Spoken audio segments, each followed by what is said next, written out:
Então, o nosso problema, ele é esse aqui, ó. É o exercício 1, né, da nossa lista de exercícios, tá? Esse exercício 1, então, envolve o cálculo de alguns itens, o item 1 ao item 5, né? E basicamente consiste, então, no seguinte: nós temos um freio de sapatas simples, externa, rígida, né? Existe um tambor e existe aqui então a alavanca, né, que faz com que a sapata atue sobre o tambor. O nosso problema demanda no cálculo da força F, da normal e de outros fatores, né, quando nós temos a seguinte necessidade. Temos que garantir um torque de frenagem de 230 Newton vezes metro, a uma rotação de 500 RPM. O nosso tambor já tem uma dimensão D de 350 milímetros. Como consequência, o raio do tambor ele vale 175 milímetros. Além dessa dimensão, né, nós temos aqui as dimensões C, a dimensão A e a dimensão B da alavanca aqui. E essa dimensão aqui da nossa sapata vale 150 milímetros. Em função dela, nós temos um certo ângulo de articulação, né, um certo ângulo de abraçamento, devido a ela e também ao raio R do tambor. O que nós queremos fazer? Nosso fator de atrito vale 0,3, né? Então, entre a lona de freio e o tambor, existe um coeficiente de atrito entre esses dois materiais, existe um coeficiente de atrito de 0,3. Quero saber qual que é o ângulo de abraçamento θ, a força normal atuante na sapata, né? A força normal que vai estar atuando na sapata, a força F para fazer o freio agir no sentido horário e depois no sentido anti-horário, né? E a dimensão C, o item 5, a dimensão C, para que o freio seja autoacionante, tá? Então, essas são as condições que eu preciso no meu projeto, né? E temos as seguintes considerações ainda para serem feitas, tá? Essas são as dimensões, então, do freio, um pouco maiores aqui, para a gente enxergar melhor. Lembrando que aqui nós temos um coeficiente de atrito de 0,3, tá? Vamos determinar, então, a força F para giro horário e anti-horário, né? Mas antes nós precisamos calcular qual é a força de atrito que nós precisamos, né? Aqui, qual que é a força de atrito que nós precisamos para essa condição de torque aqui, né? E a partir dessa força de atrito, que é o F vezes a normal, né? A partir dessa condição aqui, determinar qual é a força normal que eu vou ter aqui. Com essa força normal, nós podemos, então, determinar, a partir dela, a força F para a atuação no sentido de giro horário ou anti-horário, tá?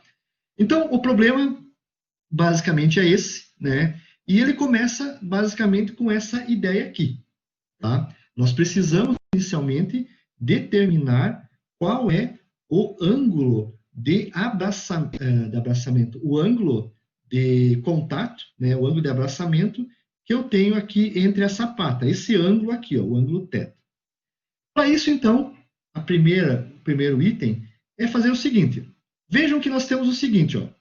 Aqui nós temos um raio, é o raio de 175 milímetros, né? Aqui também está o raio, 175 milímetros, tá? Aqui, entre esses dois raios, né, nós temos a dimensão de 150 milímetros. Ela aqui, ó, certo? Então, entre esses dois raios que nós colocamos aqui, nós vamos ter aí o ângulo θ, que é o ângulo de abraçamento. Nós temos que calcular ele e verificar se esse ângulo de abraçamento ele é maior ou menor do que 60 graus, para verificar se essa condição que eu estou usando aqui de sapata rígida, ela é adequada ou não. Então, pegando esse triângulo, eu vejo que forma um triângulo, levo aqui para esse lado, tem o mesmo triângulo aqui agora, tá? Nós podemos pegar esse triângulo e dividir ele ao meio. Aí ele é dividido ao meio, tá? E podemos ver o seguinte, ó. Nós podemos verificar que se eu dividir ele ao meio, eu formo dois triângulos retângulos, né? Essa dimensão vai ser, esse ângulo vai ser θ sobre 2, metade, né? E essa dimensão aqui é 75 milímetros. Então eu posso montar um novo triângulo, agora um triângulo retângulo, né? Onde a partir dele eu posso usar a lei do seno e cosseno e calcular essas variáveis aqui, principalmente o ângulo θ. Então vejam, formar um triângulo retângulo, eu tenho a hipotenusa e o cateto, o ângulo θ sobre 2 e o cateto adjacente, né? O cateto adjacente, 75 milímetros. Eu quero saber esse ângulo aqui, então. Então, se eu multiplicar 175 vezes seno de θ sobre 2, eu tenho esse cateto aqui, o cateto oposto. Então, o primeiro cálculo que nós vamos fazer é fazer 175 vezes seno de θ sobre 2, isso igual a 75 milímetros. Disso resulta, então, que seno de θ sobre 2 é igual a 75 dividido por 175. Se nós continuarmos a solução, seno de θ sobre 2 é 0,428, é essa divisão. Se nós continuarmos aí os cálculos, vamos ter que θ sobre 2 é igual a arcosseno de 0,428. Θ sobre 2, então, tirando o arcosseno de 0,428, nós chegamos a 25,37. É o ângulo, então, metade do ângulo de abraçamento. Se nós multiplicarmos, então, esse ângulo por 2 aqui de baixo, né, tiramos que o ângulo θ, então, vale 50,75. Então, esse ângulo total aqui, ele vale 50,75 graus. Tá? Dele, então, tiramos essa consideração aqui. Ó. Como esse ângulo é menor do que 60 graus, podemos supor, sem grandes erros, que as forças estão agindo no ponto médio da sapata. Ou seja, eu posso supor que a força normal está agindo nesse ponto, né? E a força de atrito, né? Ou vai estar nesse ponto, né? Ou nesse ponto aqui. Tá? Então, essa é a condição que vai ocorrer. Ela pode estar agindo nesse ponto quando a rotação é horária, ou no sentido contrário, quando a rotação é anti-horária. Então, leva, então, a essa condição aqui. Ó. Desculpe. Segundo passo. Então, o primeiro passo foi calcular esse ângulo, nós já temos o ângulo, agora vamos para a segunda etapa. Eu quero calcular a força normal que está agindo sobre a sapata. Ou seja, ou melhor, eu quero calcular a força normal necessária para fazer essa frenagem de 230 Newton vezes metro. Tá? Essa é a condição. Só que para fazer isso, eu coloquei aqui a força de atrito, Fn. Coloquei ela agindo num lado e no outro, porque essa força normal, né, que eu aplicar aqui, vale tanto para a rotação num sentido como para o outro.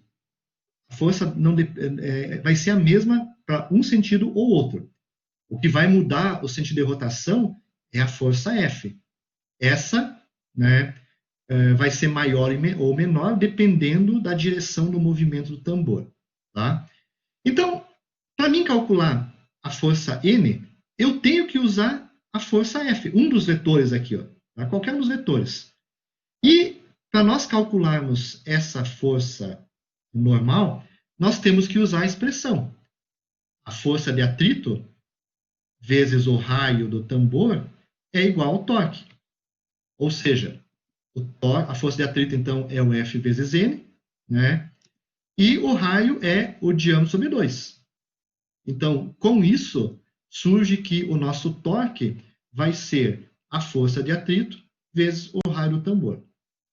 Sabemos, né, que o nosso torque ele vale 230 Nm. O nosso atrito é 0,3 adimensional, vezes N, que é a normal. aqui não dá para confundir o N com o Newton, né? Aqui o N é uma variável e não a unidade, tá? O N é a normal. Vezes o raio, que é 0,350 metros sobre 2. O diâmetro sobre 2. Então, se nós podemos cortar aqui os metros e com isso conseguimos calcular a normal N, né, que vale 4.380,95 newton. Tá? Então, para nós termos aquela capacidade de frenagem de 230 newton vezes metro, né, nós precisamos ter essa normal agindo aqui para garantir aquela frenagem. Feito? Bom, 4.380. Tá? Então, essa é a forma de calcularmos a força normal a partir do torque necessário do tambor. Bom, agora o problema pede o seguinte: se o freio tiver rotação horária, né? Então, o meu freio agora vai ter uma rotação horária, ou seja, dei aqui a canetinha, ele vai estar girando nesse sentido aqui, ó, tá? Se ele girar nesse sentido horário, vai aparecer então aqui uma força de atrito nessa direção e a normal aqui, tá? Eu quero saber o seguinte: qual é a força F para que a rotação seja horária? Nesse caso, a força de atrito ela vai ajudar na frenagem, né, do meu sistema. Ok? Então, a força F para atuar o freio no sentido horário é obtida a partir do somatório de forças em relação a essa origem aqui. Ó. Eu vou fazer o somatório o somatório de momentos, né? Aqui, desculpe, ó, é somatório de momentos, né? Somatório dos momentos em relação, vamos colocar aqui, vamos dar um risquinho aqui, né? Vamos colocar aqui, momentos, né? Somatório de momentos em relação, então, ao ponto O, tá? Em relação ao ponto O, tá? E para isso, então, nós vamos atribuir aqui o seguinte, ó, momento horário anti-horário é positivo e horário negativo. Não sei se foi isso que eu fiz aqui, vamos ver se é isso mesmo que eu fiz, eu acho que foi, tá? Momento anti-horário positivo e horário negativo. Só vou tirar minhas dúvidas agora na sequência, foi isso que eu realmente adotei nos cálculos, tá? Bom, quais são então os momentos que estão sendo aplicados aí? A força de atrito gera um momento, a força N gera outro momento, né? E a força F gera outro momento. Primeiro momento, força vezes 400. Eu adotei realmente esse sentido aí. F vezes 400 gera, então... Cadê? Aqui. F vezes 400 gera um momento horário, nesse sentido aqui, ó. Então ele é positivo. Então, positivo, né? Aqui positivo, F vezes 400. O N anormal gera um momento negativo, giro horário, negativo. Então, menos N vezes 200, tá? E a força de atrito gera um giro, nesse caso, positivo, anti-horário, tá? Então, mais Fn, força, vezes 40. Então, dessa análise desses momentos, né, nós tiramos isso aqui, ó. Tudo isso é igual a zero, então, somatório de momentos igual a zero, certo?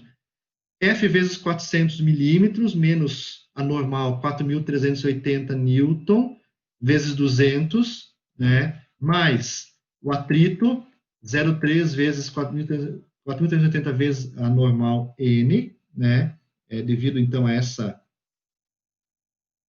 isto aqui, é essa condição aqui, essa aqui é N vezes 200 e F vezes 400. Então, se nós colocarmos os valores aqui, né, e passarmos o F vezes 400 para o outro lado da igualdade, ou os outros termos para o outro lado da igualdade, nós chegamos a essa condição aqui, menos 0,3 igual a F400.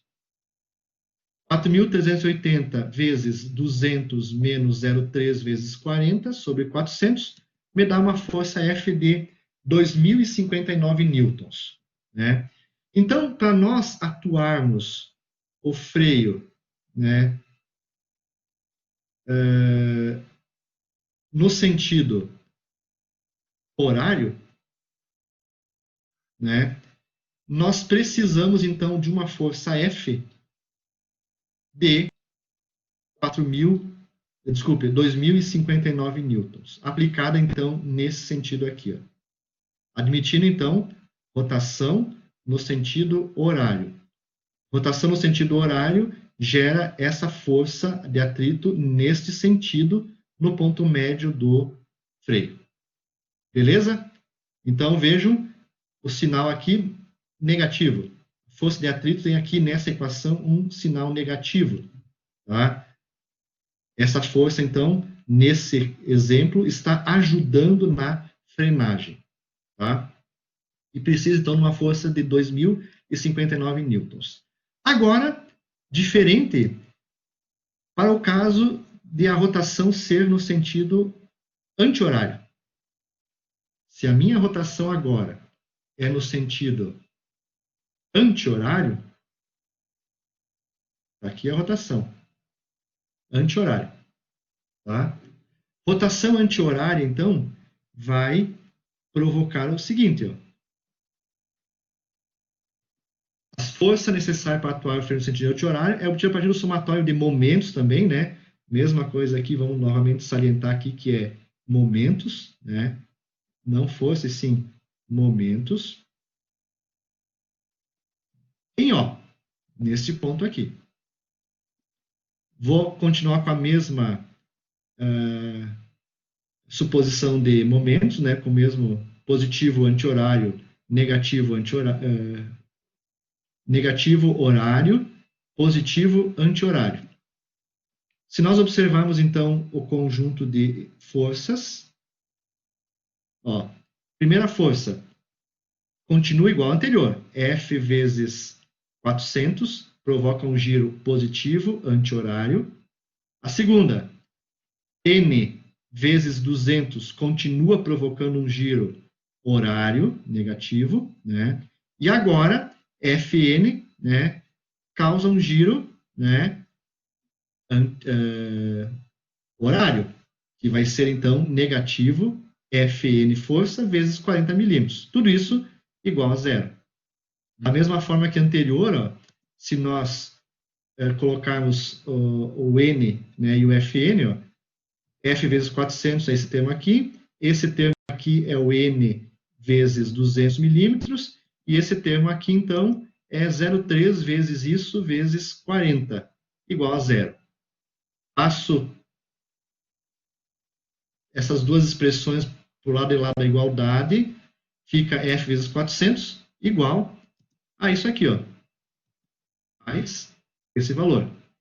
Divido tudo isso aí por 400, coloco em evidência a força 4.380, que é comum para os dois, para as duas expressões aqui, né? Coloco em evidência. Fica 4.380, que multiplica 200 mais 0,3 vezes 40. Vejam que agora aqui ficou positivo, ó, positivo aqui, ó, tá? E fazendo esse cálculo, chegamos à condição que a força necessária para o giro anti-horário é de 2.321, tá? Diferente, né, da situação anterior, que era 2.000 e alguma coisa aí, 2.040, agora não me lembro, né? Se eu voltar aqui, eu acho que acaba tendo que mostrar todos esses slides de novo, tá? Então, deu uma pequena diferença de mais ou menos aqui uns 250 newtons, se eu estou enganado, né, com relação à força para o sentido horário e anti-horário. Quer dizer que, se o tambor gira no sentido anti-horário, eu preciso colocar mais força do que se ele girar no sentido horário, tá? Então, essa é a condição para os dois casos aí, ok? Bom, então essa é o item 4, a força para a rotação anti-horária, né? E aí vem o último item desse problema, né? Que é a dimensão C, que é essa dimensão aqui, para que o freio seja um freio autoacionante. Ou seja, para que o freio seja autoacionante, a força F, que é essa força aqui, ó, tem que ser igual a zero. Ou seja, eu tiro ela aí da alavanca. Somente essa força de atrito, né, é que vai ser necessária para atuar o freio, tá? Ok? Então, eu vou fazer o cálculo. Um detalhe, para que esse freio, sob essa condição, seja autoacionante, né, a rotação, nesse caso, só pode ser no sentido horário, porque essa força daí causa um momento que ajuda na frenagem, ou seja, leva a alavanca para dentro, aproxima a alavanca, a lona do tambor de freio. Se o sentido de giro fosse anti-horário, isso não funcionaria. Tá? Então, nesse caso, né, a condição para ser autoacionante é que essa dimensão A ligada com o C seja menor que o coeficiente de atrito. Né?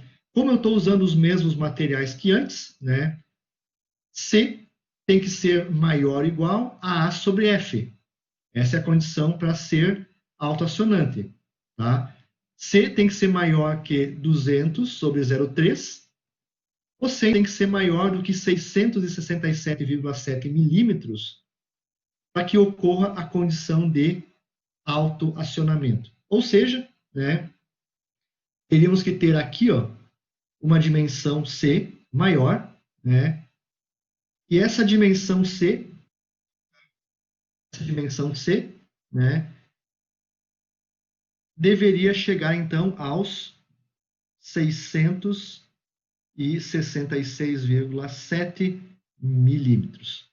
Mas vejam que, para ser um autoacionante, aqui nós tínhamos antes 40 milímetros. 667 milímetros é mais de meio metro, né? É uma dimensão bem grande, né? Que eu deveria ter para conseguir essa condição, né?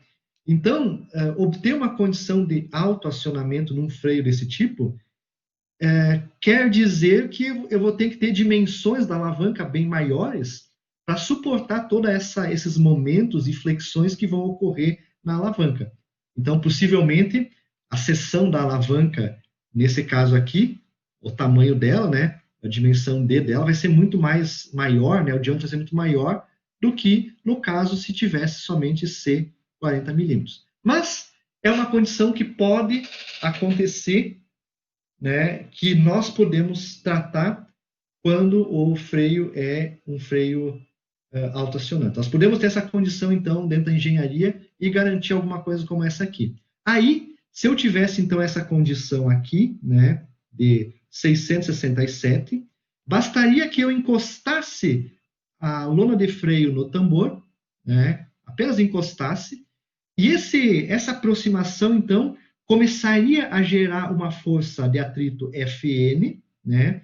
E essa força de atrito geraria um momento que faria com que essa fosse direcionada para o tambor, gerando o torque de frenagem de 230 Newton. André, altera a dimensão, aqui já reduziu C e ainda vai atender. Altera a dimensão. Não entendi, André. Altera a dimensão A. Se nós alteramos a dimensão A, não. Nós mantivemos as dimensões intactas. Tá? Nós não mexemos nas outras dimensões. Só mexemos na dimensão C. Tá? Se você mexer na dimensão A e na dimensão B, os efeitos não vão ser tão significativos. O mais significativo é mexendo na dimensão C. Tá? É isso? Você vai falar também, Adriano? É, O André ali só falou, em vez de aumentar o C, você reduz o A, entende? Para ocupar menos espaço, como se fosse, em vez de colocar uma haste de meio metro, você reduz a A para, tipo, com menos espaço você conseguir frear automaticamente da mesma forma, entende? Foi isso que ele Só, quis só dizer. que mas como eu falei, André, só que daí não é tão significativa a mudança. O mais significativo é mudando o C. Se você, agora não vou conseguir fazer no desenho ali, né? Se você aproximar diminuir o A, né? Você vai ter uma alavanca muito curtinha, talvez, entendeu? Ok? Talvez até dê, né? Mas teria que fazer uma análise mais profunda das consequências dessa aproximação. Se você aumentar o C, a consequência vai ter que ter dimensões maiores, né, da alavanca, tá? Talvez se mudar então o A, isso gere outras consequências na disposição do próprio tambor em si. Mas também é possível, né? Teoricamente tudo é possível, tá?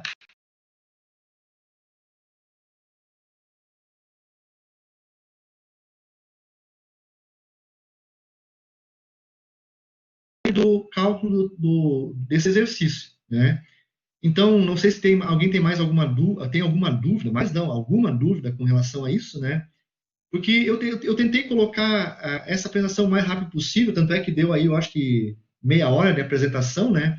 Se nós fôssemos ter feito lá na sala de aula, escrever tudo isso aí daria quase que uma hora e pouco para escrever tudo isso que eu escrevi aí, né? E ao mesmo tempo apresentar daria mais ou menos uma hora e pouco, né? De apresentação, tá? Mas essa é a lógica que está por trás desse tipo de freio, tá? O freio de sapata simples, né? Na condição giro horário, anti-horário, né, e a condição de autoacionante. Tá?